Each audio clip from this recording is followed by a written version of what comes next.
Hindi pera ang problema, kundi kung paano natin pinag-uusapan ang pera. In many Filipino homes, money is the quiet cause of loud arguments. Sometimes, couples fight not because of lack of money, but because of lack of respect and communication. When the wife earns more, when the husband earns less, can love still stay equal? Let's explore how money, respect, and honest communication can keep the home peaceful and strong. 1. Money without communication is misunderstanding. Many couples avoid talking about money because it feels uncomfortable or even shameful. But silence breeds distance. Hindi ko alam na ganun na pala kalaki ang expenses namin.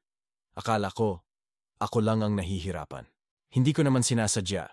Nahihiya lang akong sabihin kasi baka isipin niya pinapamukha ko ang kita ko. See? The problem isn't the money. It's the unspoken words. Communication isn't just about sharing numbers. It's about sharing feelings, fears, and goals. 2. Respect beyond income. Respect is the currency of love. When one earns more, the balance doesn't disappear. It just transforms. Kahit ako ang mas kumikita, siya pa rin ang sandigan ko. Walang halaga ang pera kung walang respeto. That's the kind of Filipino value that keeps homes standing tall. Paggalang sa isa't isa. Because when respect is present, pride cannot destroy. Ang pera ay panggastos. Pero ang respeto, yan ang puhunan ng relasyon. In healthy marriages, honor remains equal, even when salaries aren't. 3. The power of open conversations. A wise couple doesn't just talk about what they earn, they plan together. Budgeting, giving, saving, these become acts of unity, not control. Nagbago lahat nung sabay na kaming nagbu-budget. Nawala yung kita ko, kita mo, naging kita natin. That's when money starts serving love, instead of controlling it. Ang pera, kapag pinag-usapan ng may respeto, nagiging kasangkapan sa kapayapaan, hindi sa division.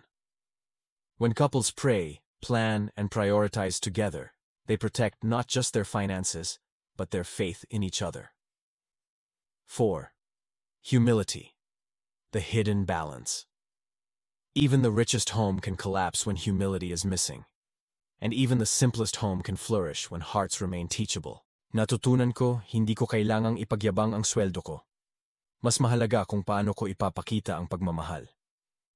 Hindi ko kailangang kumita ng mas malaki para mahalin. Mas mahalaga kung paano ko siya ipagdasal. Money fades, but mutual humility builds a foundation that never cracks. When was the last time you and your spouse truly talked about money? Not to argue, but to understand. Maybe God isn't testing your finances. Maybe He's testing your faith, your communication, and your respect for one another. Money may change hands, but love must never change hearts.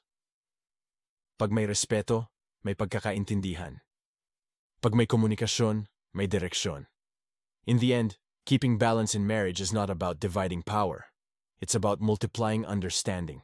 Because real wealth isn't found in the wallet. It's found in the way you listen, respect, and love each other every day. When respect and communication lead, love never falls behind.